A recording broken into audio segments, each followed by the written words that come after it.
So let's get started. I'd like to invite Mayor Greg Oravec up to start us off with a warm welcome. So a lot of the police officers are probably already going to know this. A couple of my favorite things about Port St. Lucie are that we're the safest large city in Florida, and that we are a melting pot, a place where if you work hard and do the right thing, you can still live the American dream. You can pursue happiness, aka prosperity. That's something that can happen in Port St. Lucie. And it doesn't matter, it's for all people. We are truly a melting pot. And that's not just mayoral rhetoric, that is proven in demographics. If you study population, if you saw the Florida Trend article, we reflect the Florida average population, but we do it by all living together. And that's really something that's special and fairly unique to Port St. Lucie, and that's why we were featured by Florida Trend on that. So those concepts are interrelated, and there's a relationship between government and those who are governed. And like any relationship, we have to keep working at it. We can never take it for granted. We can never say that we're done with our work, because the second we take it for granted, that relationship will decline. And we know this to be true because we're probably married or have kids or have friends, or we have some relationships where that's already proven to be the case. And so a meeting like this is really for us to work on that relationship, because in a city organization, there's very few places where the relationship is tested like it is with PD, with our police officers, right? Because sometimes they are approaching us when, not that the mayor would ever do this, but was speeding or committing a traffic violation, getting into an altercation. That would, of course, never, ever happen, but theoretically it could. And that's where that relationship is tested. So we got to keep it strong, and we always have to remember that we all have blind spots for our own baloney. And it's important that we try to step in other people's shoes. Just this week, I don't know if you saw the story that To Kill a Mockingbird was banned from the reading list of another school, and it's actually my favorite book. I think it should be required reading, not prohibited reading, because if you're familiar with it, you know that Atticus tells Scout that you have to walk in somebody else's shoes. And that's really what this meeting is about. And thank you so much for being here, and thank you for being a part of the City of Port St. Lucie, a city for all ages and all people. Thank you, Mayor. And now I would like to introduce our facilitators for this evening's session. I didn't bring a big bio, so I'm going to put the pressure on you to tell what you want to tell. But our first facilitator is Wydea Wilson, and she is the Chief Probation Officer for the Department of Juvenile Justice. And she has helped me, this is our third GAP meeting together. She's helped me facilitate these meetings. This will be the third time. So thank you, Wydea.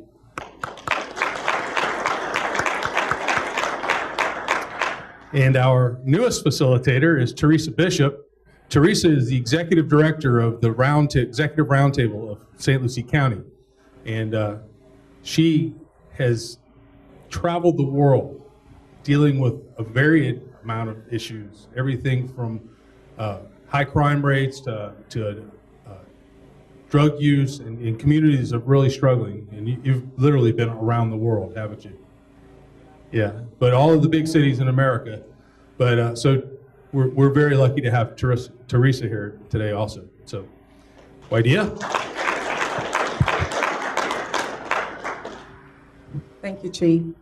And to the mayor, to everybody that's here, we are, we do this particular circle, and this conversation is called the GAP conversation.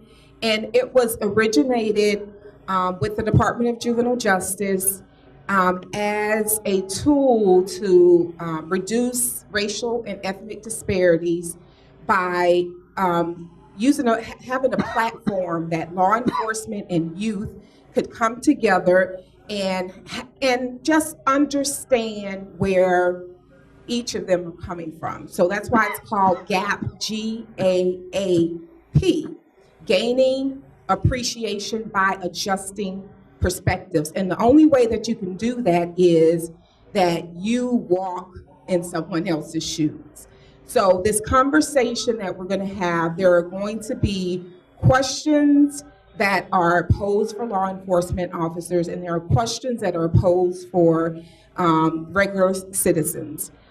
We will attempt to get through as many questions as we can, but we want everybody to understand this is an open, we want everybody to feel free to be able to speak their minds and be able to get out whatever it is that you have on your mind in reference to that. Because the only way that we can be able to get to the bottom of things is that we have open, honest conversation. So we're not saying we can't be politically correct, but if we're all going to be politically correct and you're afraid to speak your mind, then what's the point of coming together if we can't get to the bottom of it?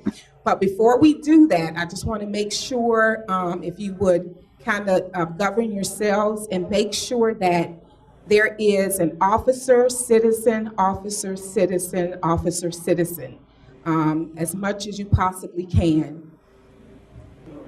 Because we've got to mingle, okay? We have got to mingle. If we don't mingle, we won't get opportunity to be able to talk with one another. So our next part of this process is this red cup are questions for regular citizens. These are questions for the citizens. So the blue cup in which Teresa is holding are questions for law enforcement. Blue, law enforcement, okay. So we're gonna go and we're gonna take turns. So I'm gonna go to a citizen, I'm gonna ask them to pull out of this cup a question. They are going to read that question and answer it, okay? And from there, we can start to have a conversation. So it's not, so although a citizen may read it and answer, it is still open for law enforcement as well. So we want to make sure that we are having a conversation and not just answering questions, okay? Any questions? Okay, who wants to go first?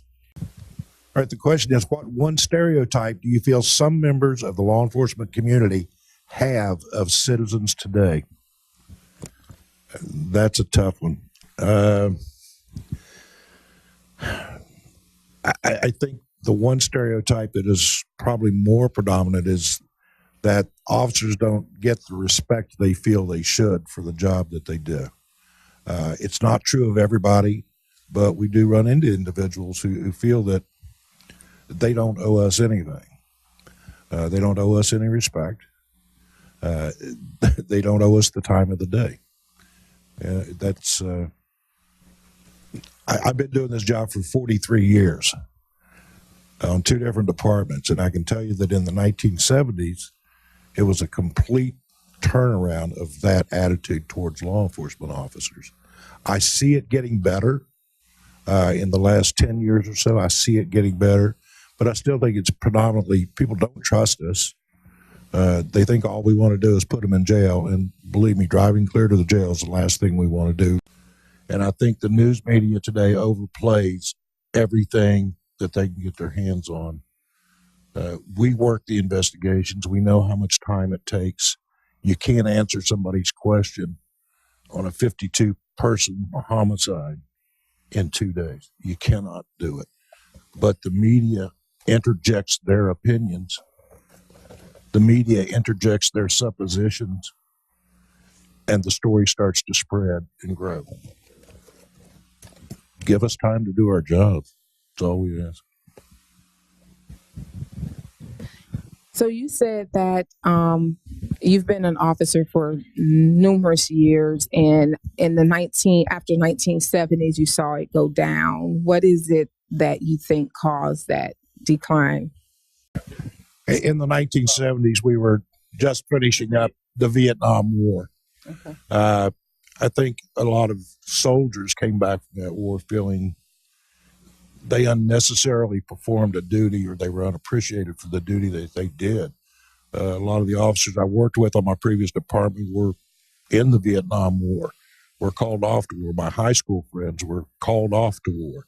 Not a place they wanted to be, but the problem that disagreement over what was really a military action, they never did really call it a war, I don't think, is that we had young men over there who didn't know why they were there.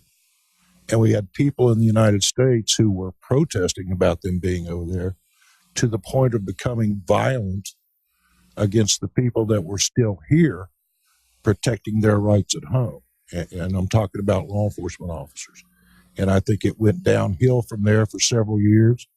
But again, I see a turnaround, mostly since the 911 attacks, a great turnaround.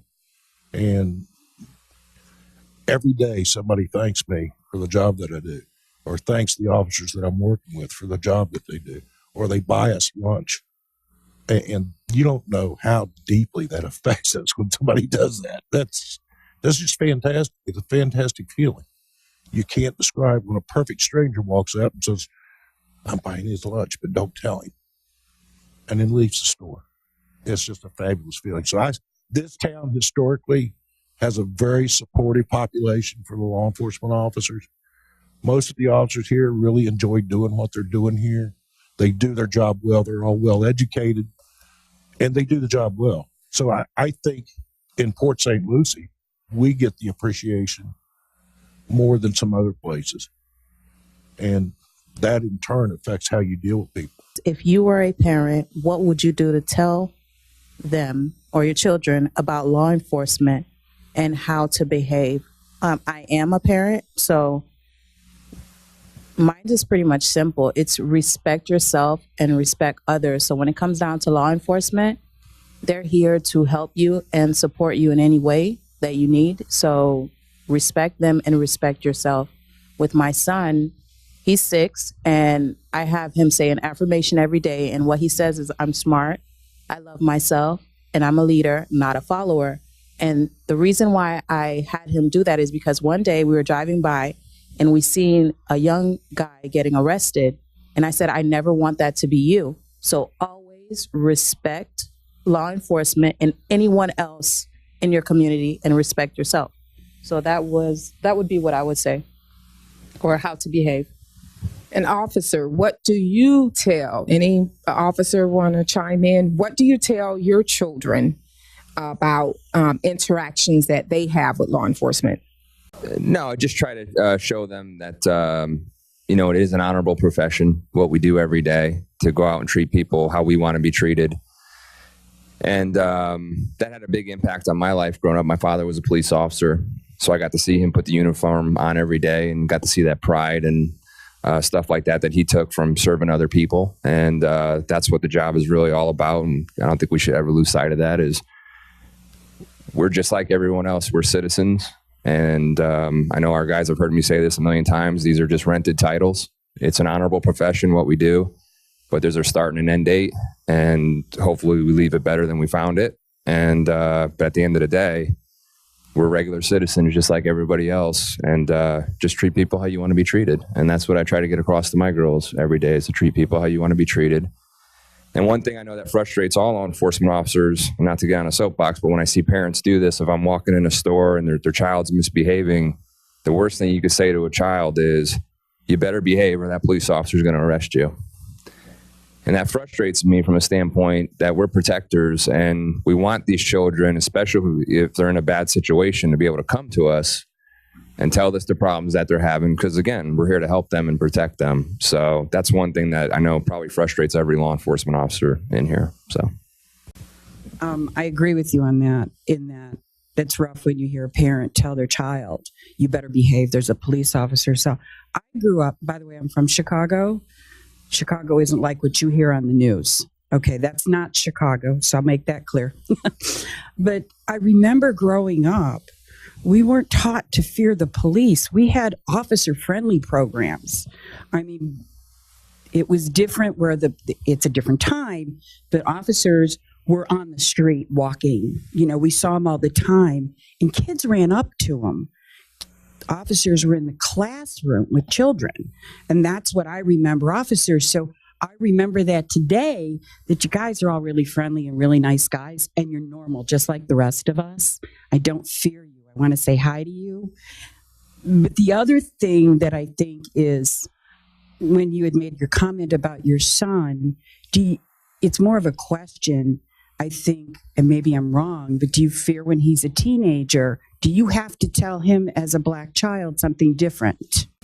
It's not that I have to tell him something different, but just the way society is now, he's seeing what's going on. You know what I mean? So it's like, as long as I tell him, respect everyone, respect everyone, and you should be fine. I've heard that a lot of parents right in front of me, walking by, oh, they're going to arrest you, you better behave. And every time I hear that, I try and make it a point to sit down with that kid right away, get to know them, make them feel comfortable, joke around, make them laugh, and let them know we're here for you. If you ever need anything, please come to us and let us know, and leave it on a different note. You're talking about kids. I work in a school, 2,800 kids, 70% are non-white. So 70% don't look like me. I thought that I'd go into a world where I'd be challenged and like, oh my God, this is going to be a difficult job. And it's not. It really isn't. The kids, by design, they want to fit in. They want the structure. They want somebody that they could talk to if they need help.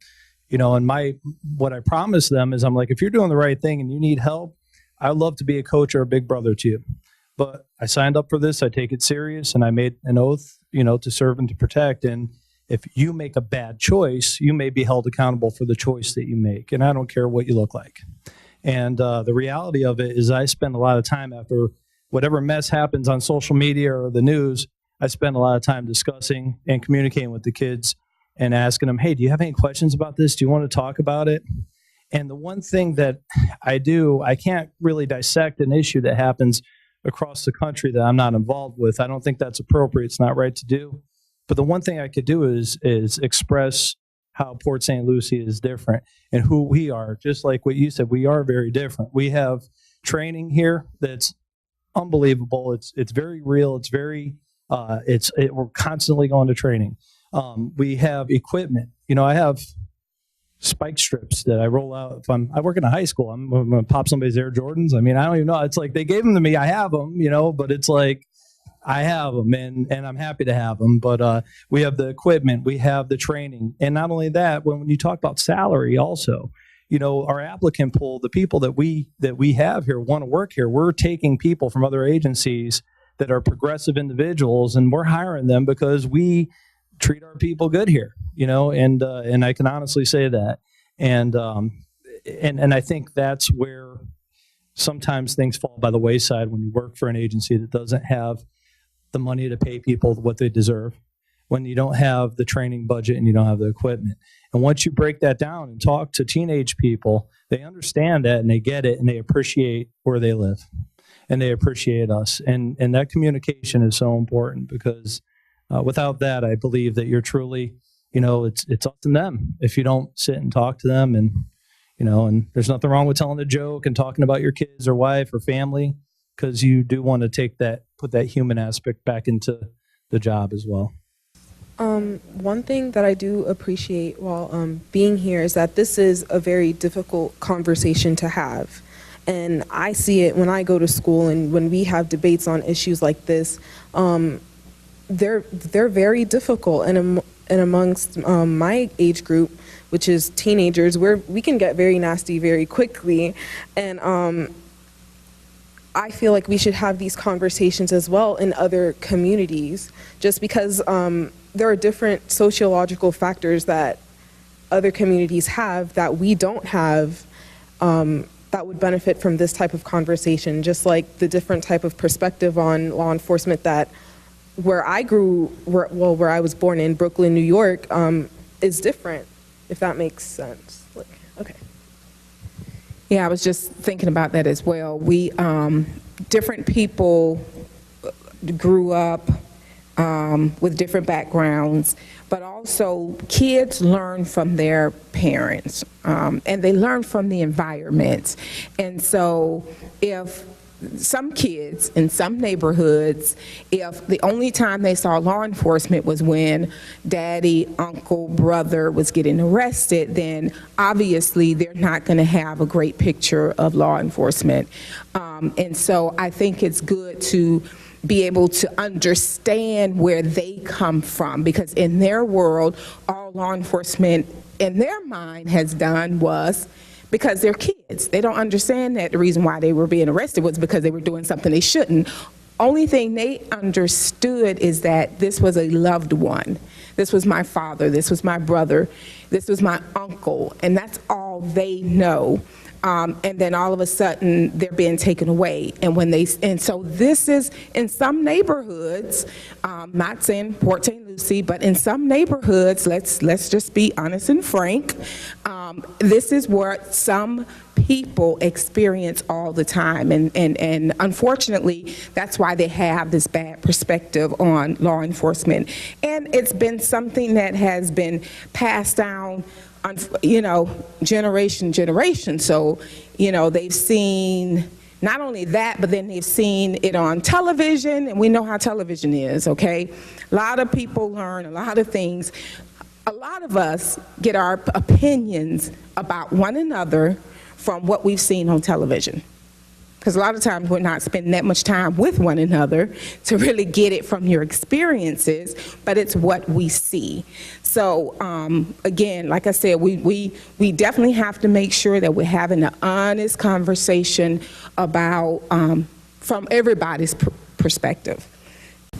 Everything that happens in the media, of course, we all see it, and it does affect kids to a certain degree. My eldest daughter will be 18 tomorrow. She went to a beach with her boyfriend in Fort Pierce. And while he was there taking out his chair from the car, the police drove by. And, the young man stated the look on the officer's face, really, really scared him. And my daughter had to get out of the car. And really, she had to stand there and look at the officer, and he drove by.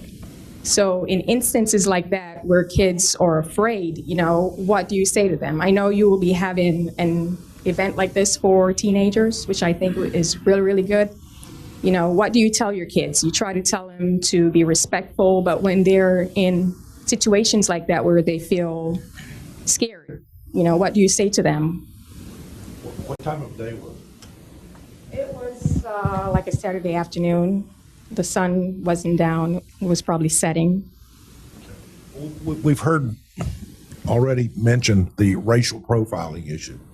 There's also a criminal profiling issue, which is not illegal. We base our observations on what we see that might be leading to criminal activity. If you've got somebody at midnight on the beach with a young girl, it might be a good idea to check on that girl and be sure she wants to be there. I just wanted to address that a little bit about depending on what they're dressed, what they're driving, that type of stuff, whether you felt comfortable with them or they were suspicious. I've been in law enforcement for 27 years. A majority of that's been in the detective bureau. And these criminals, thank goodness there's a few dumb ones out there because they're easier to catch, but they are the smart ones. And we have a problem. We call them the travelers. Okay, they come from other communities to our community to steal your stuff. And one of the things they do, they go to the beaches, they go to daycares, they go to the gym, and they sit around and they wait for a lady to get out of that car and see that she doesn't have her purse with her. Okay? Where's her purse? I guarantee you most of these women in here brought their purse with them today. If it's not on your side, it's in your car. So as soon as you're out of their sight, they smash your window and they take your purse. And the other thing we're having them do now is the residential burglaries. They come from other places, they come here, but they're learning. They learned that if I drive through that neighborhood and what normal people think is suspicious, if I dress in a way that people are going to be suspicious of me, then they're more likely to going to call the police on me. So we're having them rent Mercedes, high-end BMWs, and other type of luxury vehicles, dress in suits, put name tags on. We've actually had them wear security vests that a worker would have, that, a legitimate worker, reflective vest. And so you can't always say, well, because they were dressed a certain way, they're suspicious and they probably don't be here. But because they're dressed in a nice suit and driving a Mercedes, they're okay. Because that may be just the opposite. So that goes to stereotypes and things like that. So you can't always believe what's been ingrained in your memory or head of what a bad guy or suspicious person is looking like or behaving like. And that may have been why the officer was looking at that. He may have been going, I wonder if she's going to leave her purse in that car. I might have to go up to her and say, hey, you might want to take that purse with you before your window gets smashed. Don't leave it on your front seat, because believe it or not, people do that. I actually wanted to add to that. I'm married to a police officer, so I get to observe a lot of this behavior. But one thing that I've known and have noticed is they can't turn off that behavior. So my husband is programmed. We're in our own vehicle driving, and he does the same thing. This is him. You're talking to him, and he's so engaged, and he's looking. So it's like something that is trained. That's the training that they have. It's 24/7 for them. Just because they go home at night, they don't turn that off. So they are always on alert, and they're always looking, and they're assessing the situation. I go into Tijuana Flats, and he positions himself with his back to the wall, and he's watching the whole place. And I'm like, we're eating, relax. They can't. They are always on alert, and they can observe, and you can sit there and he can tell you stories about what's going on at that table, what's going on in the parking lot, because that's what they are trained to do, and they assess the situation. It's so much part of their being that it's just normal for them. For us, it looks like they're, they're staring at me. Why are they looking at me? I'm a different color, or I'm, in a place where I shouldn't be, but they're on alert assessing the situation. I was working a basketball game at my school and having a good time. All the faculty and kids were around and everything was good. And I got a phone call, and my stepsister was diagnosed with cancer. So I don't know what my face looked like that day, but it probably went from happy to like kind of upset and closed off and concerned, just. So to the young lady over here that mentioned about your son, if your son and your daughter were going to the beach and it was during the daytime and they were doing nothing wrong, and you seen or he seen a mean look or ugly look on the cop's face, it may not have anything to do with him. He could have got a phone call. He could be arguing with his wife. His kid could have a hard time learning math and he's failing school. You never know, because we have all these things and we get phone calls all day. There are times I tell my wife, don't bother me. I'm at work. I'll see you at the dinner table. We'll talk later. But I'll still get the phone calls, and life still goes on.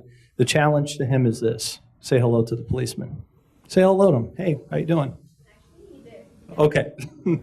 All right. So that's the challenge, because it's absolutely impossible for me to turn away and look away if somebody just says hi to me.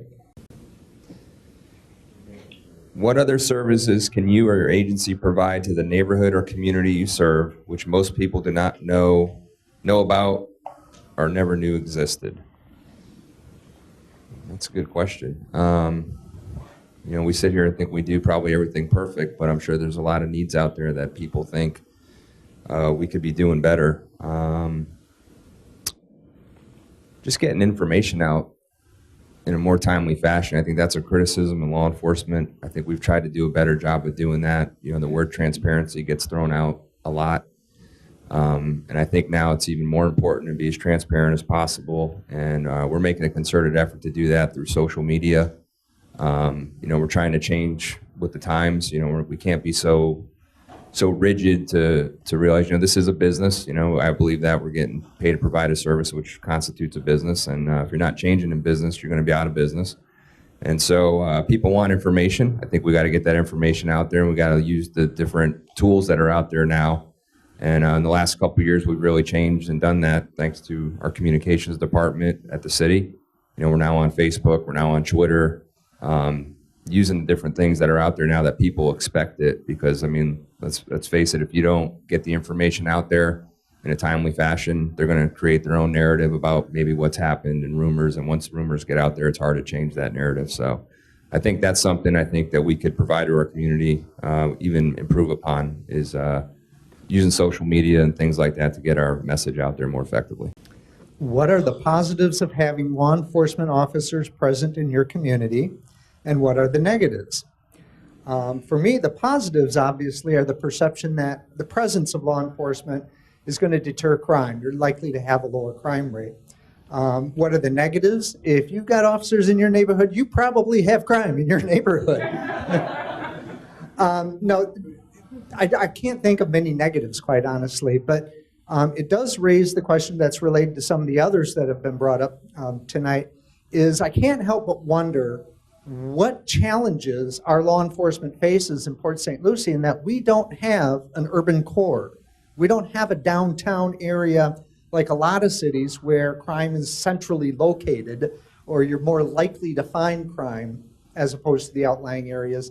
And how do you manage with whatever next door, whatever services you provide, to make sure that, what are you, 223 or something, trying to cover a population of 180 something thousand over 120 square miles? How do you do that? Well, one of the things we're very fortunate is that it's a young city, only incorporated in 1961. We don't have any pockets of generational poverty issues, things like that. So I don't think there's a bad area to live in Port St. Lucie in 120 square miles. And you're right, we are challenged with the number of resources we do have for a city this size. And that's why it's even more important to have good partnerships with our community, that we get tons of information from our citizens, tons of information. There's such a great relationship and trust where they're not afraid to contact us or come forward with information. And a lot of the narrative we see nationally with the distrust with law enforcement and things like that, we really don't see here. And we're very thankful for that. And we want to stay ahead of that and really keep this city as nice as it is right now. So when we see something, we really try to get on it right away and stop it from happening. But it takes a partnership because we can't do it by ourselves. In other communities in Fort Pierce next door, that's one of the culture, people will see something and they don't say anything. So do you attribute the fact that Port St. Lucie is younger compared to Fort Pierce? Because that was interesting what you just said in terms of, the partnership. So in Port St. Lucie, do you have an issue if something does happen that the citizens do report it compared to the neighboring city? As far as how we do things compared to how other agencies do things, I'm not sure that's a fair comparison. One of the things that we adopted early on, and our department only started in 1980, so you're talking about 38 years old. It's still basically a career for most law enforcement officers. We adopted the community policing philosophy, which is a philosophy of partnerships with the community that, in fact, police can't do it alone. It takes a partnership to work through problems and solve problems. And I think that philosophy is institutionalized within our agency and how we treat people. And we attend meetings, we attend functions like this where we get out and we break down barriers and we have conversations, share what we're doing, set our expectations with the community, what we need from them in terms of help. Because I think people do want to help us. They want to keep their city safe. And I think those are conversations that have to happen. I'm not saying they don't happen in other communities, but I really can't speak to what's going on in another city or the challenges they're facing. I really only know kind of what's going down here. But as far as the youngness was meant that this has been a blank canvas, this is growing, it's a nice community, and we intend to keep it that way as we move forward. So, we have a young agency, we have a young community. So we don't have a whole lot of those experiences in our backpack that will build negative culture. I think we're very fortunate in that way that we haven't developed certain portions of the city that have a negative culture. We haven't had a police department, and we've seen this all over the nation. There are police departments that develop a bad culture. And that tends to breed corruption, the way the citizens in the community feel towards their department. And I think it's a good thing that you see us here today having these discussions as leaders in our community, that now we're taking an active role into keeping our community and our police department from developing those negative cultures. that we keep it heading in a positive way. And if those community leaders and police departments that have those negative cultures had done that years ago, they might be in a better place today. In one sentence, how would you describe the community that you live in? What is positive? Are there any negative sides? So the community I live in, I'm in a gated community, and I love the community I live in. We're talking about police officers in your neighborhood. I live a few doors down from the assistant chief, so I feel pretty safe. So I really don't see any negatives. So those, I just stated those positives. You know, can I chime in on this one? One of the things that I love about being here, and of course I travel all over the place, and when I think about my neighborhood, anybody could live next door to you. We all live together. There's no section of town. And I think that makes a lot for us to be able to talk to each other and get to know people who don't look like us, because we are not, you can't say this is where the black people live, this is where the Puerto Rican people live, this is where the poor people live, this is where the gay and lesbian people live. We all live next door to one another. And I think that says a lot for how we live, even in terms of fighting for where we put in low-income housing. We actually have some low-income housing here in the community, but we're expected to govern ourselves just like everybody else, keep your property clean, stay with code enforcement, do what you're supposed to do. But then you have other communities that don't have that. You have sections of town, divisions of town where people don't get an opportunity to know each other, or they can keep their yards any kind of way, and no one says anything. There's no code enforcement. So I like, even when we went through the foreclosure situation here, even though we have foreclosures going on here, we were ground zero for foreclosures in this nation, you could hardly tell, because we still had to keep our property. And the landlords and those folks that had the houses and the banks, they still were held responsible. Where you got other communities where the foreclosure situation hit, it looked like HE double hockey sticks.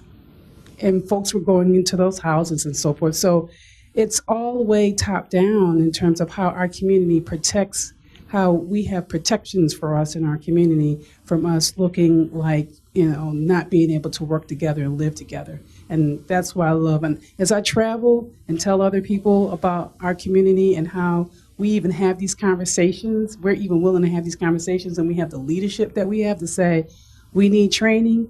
I go into communities and law enforcement is not getting this training. They're not even investing into the law enforcement. And so, and it comes from top down. And anytime we've seen communities that are not happy, a lot of times, city officials aren't talking to each other. They don't get along. There's all kinds of factions and all kinds of stuff. But I love living here, and I'm hoping this is where I retire, because I feel safe and comfortable and loved by all kinds of people that live in this community. So like you were talking about with the communities where there are different sections, like, oh, this is the low income section, this is the rich part of town.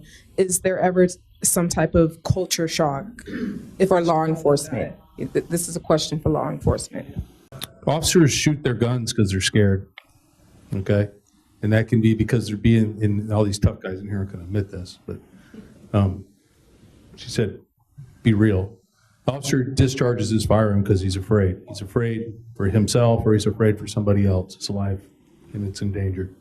And so that can come from a lot of things. That can come from a real threat, like if a guy walked through that door right now, like they had in Las Vegas, and he opened fired, everybody in the room would be running in different directions, all right?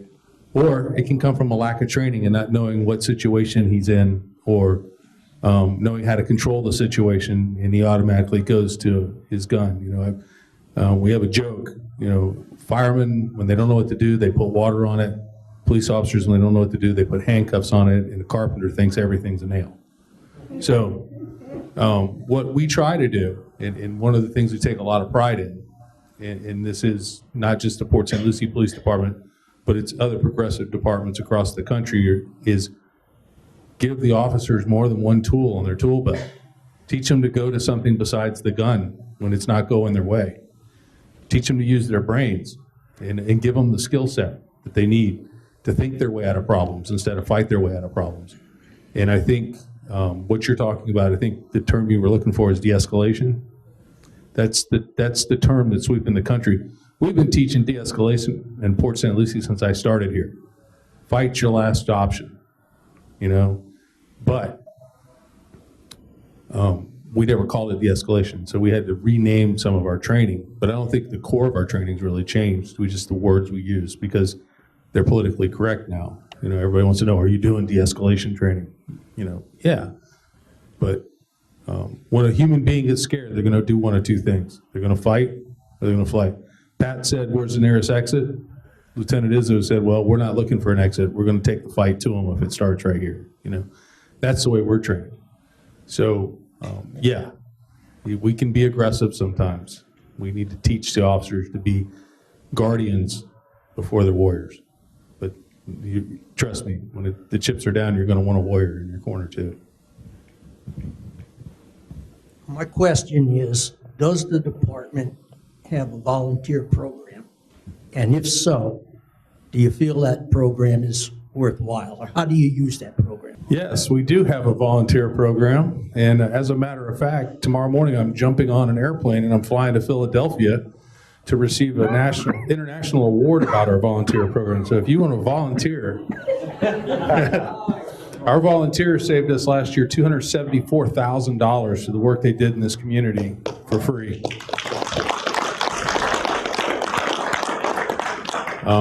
So yes, absolutely. The number is somewhere in the low 200s. It vacillates a lot, but I think we're around 220 volunteers, and they do everything from cold case follow-ups to greet people at the front door of the police department.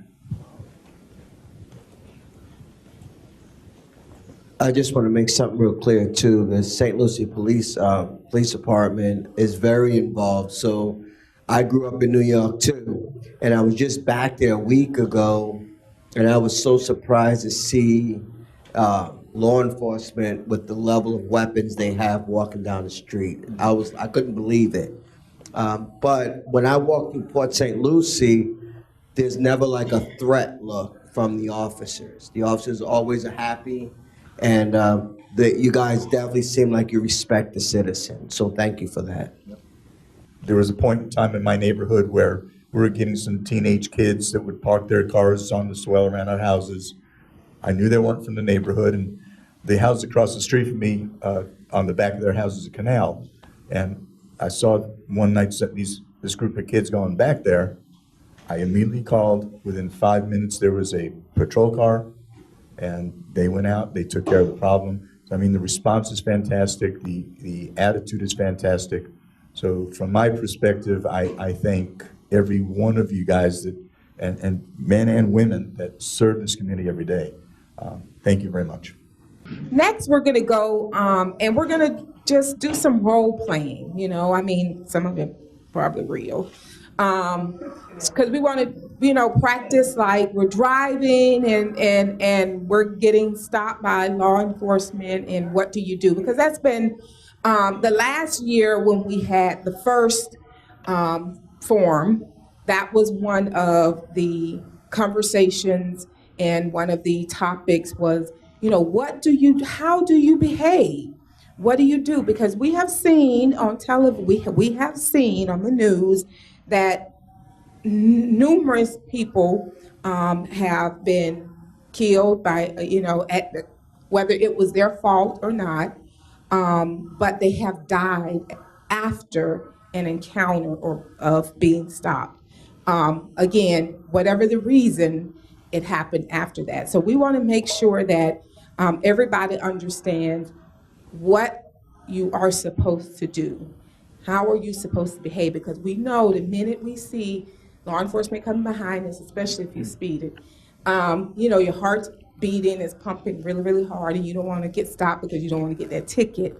But there are things that we need to be trained about on what to do. So can we have, we need some volunteers. All right, so you want to do a model traffic stop? All right. Who, Steve, you want to be the model traffic stop guy, or? Who wants to be the model traffic stop E? You want to be the driver? Oh. Anybody want to be the driver? Yeah, let's get a. Can we get an officer to actually? Oh, okay. Aisha, there you go.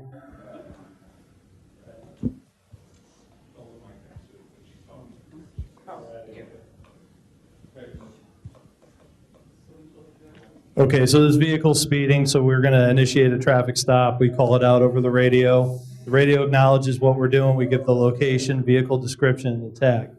Then first thing we're going to do is we're going to shine our light, put we're going to run the tag first to see if it's stolen. Then we're going to activate our lights and our spotlight on the vehicle. We're going to call it the dispatch. There's 4 people in the vehicle. If you have a good zone partner, they're going to be heading over towards you. You're not even going to have to call them. They're on their way. So now we initiate the traffic stop. First thing I'm going to do is look behind me, make sure no cars are coming as I exit the vehicle.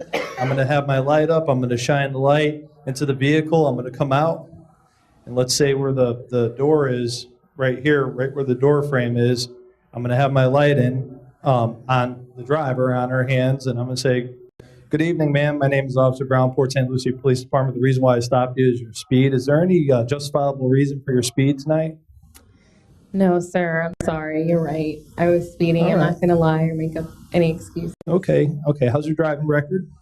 It's pretty good. I have 1 ticket. I'm going to be honest. I know you're going to see it, so I do have 1 ticket. Okay. Can I have your driver's license, registration, proof of insurance for me, please? Yes, sir. It's in my purse right over there. Is it okay? Yes, ma'am. No problem. Go ahead. Take it back. I'm going to go back to my police car. I'm going to run the information through our NCIC, FCIC system through an off channel called a records channel. I'm not going to be sitting in my car for safety reasons. I'm going to keep an eye on them, have my backup keep an eye on them, and I'm going to run the records, the registration, the license, and so forth. Once I get the information back from our records channel, I'm going to make a decision whether or not I need to write this young lady a ticket, a warning, or give her a verbal warning. Okay? She has 4 people in the car right now. The only thing that I've seen her do is speed. They are not really considered suspicious just because of the number of people she has in the car.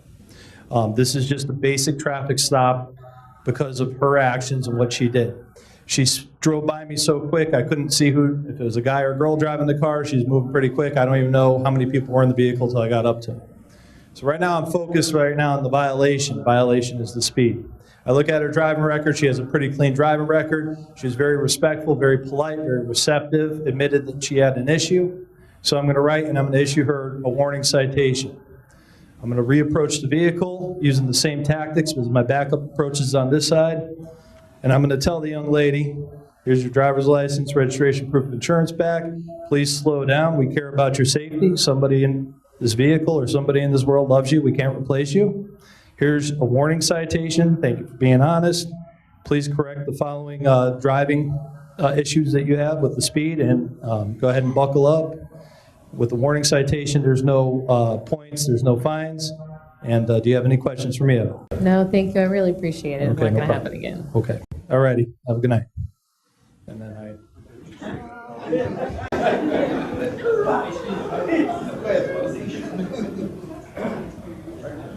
I've actually fielded complaints where people were upset that the officer would not come up to where the person driving could see them clearly, that they stayed back by the B pillar and they might have had their hand down here when they approached the car, and they were upset. Why didn't that officer have enough courtesy to come up and talk to me face to face?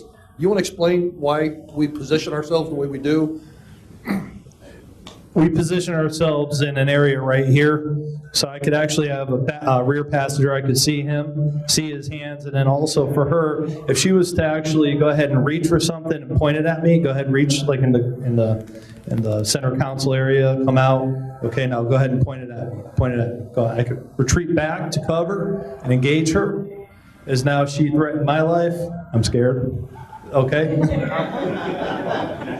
And also, you know, I want to talk to you guys about as far as profiling goes and what people look like in a traffic stop and what it matters to me personally.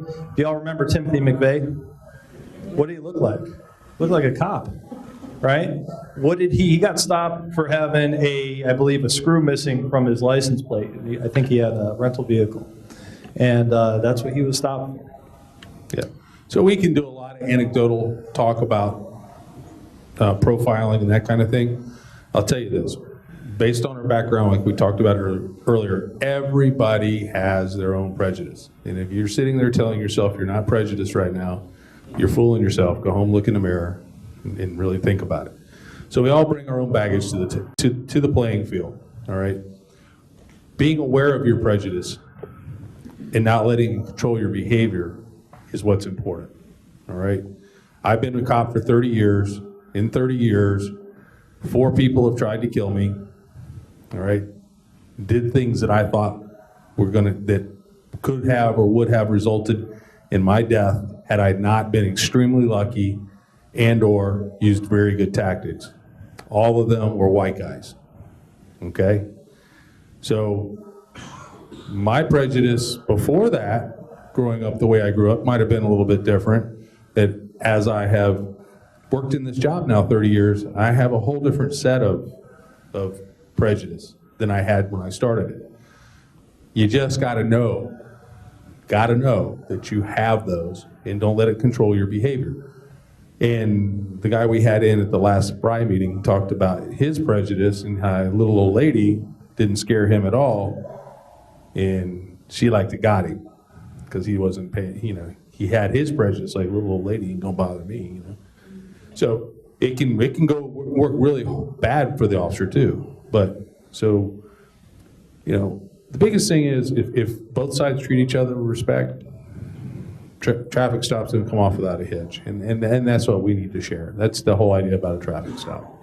The conversation about what to do and how to act around law enforcement should be coming from a family member, not necessarily a cop in a training setting, but from a dad or from a mom. And it's all about personal accountability and just mutual respect. And I think that sometimes I see it with my teenage group that I serve, is that there's a shortfall or a lack of that. And really what Brian said is very important. Take it back. Take it back into the community. And if this is televised, moms and dads have that talk. And I don't care if you're rich or poor, black or white, and it doesn't matter. It's just a matter of humans respecting other humans, doing the right thing. If you make a mistake, own your mistake. And then you may surprise somebody in your conduct and your character, and you may not get a ticket. You may, it may not work out all that bad for you. But it's about the relationships. And so an encounter with someone, even if it may be deemed or stopped or negative in the beginning, could actually be very positive and impactful, because it's about how we make other people feel. So they may not remember anything else, but they're going to remember, how did you make me feel during that experience? And if I felt respected and I felt like it was fair and I deserve that, then people are more apt to accept even negative punishment when they feel like they've been respected and it was fair. Okay, so Mayor, do you want to make any closing statements? Thanks. Thank you. All right, so I want to give everybody one nugget to walk away from here tonight that's going to change the world. All right, we all gave up our time tonight to be here for one specific purpose. The purpose of being here today was to build a better relationship between law enforcement and the community, right? That's why we're all here. So here it is. Officers, make eye contact with somebody, say hello. If you're driving through the parking lot at the beach or the mall or anywhere, and you make eye contact with the person, stop the car, roll down the window and say, hey, is everything going okay today? Because that's what creates that feeling. When you drive by and give them the eye, then you realize there's nothing there to worry about, and you drive off without saying hi. Okay? That's our responsibility. Citizens, when you make eye contact with a police officer, say hi to them. Say hello, have a nice day, good day, whatever your favorite greeting is. The world will be a better place tomorrow because it's just that one little thing if we all do it. All right. Any final comments from anybody? Have a wonderful evening. Thank you.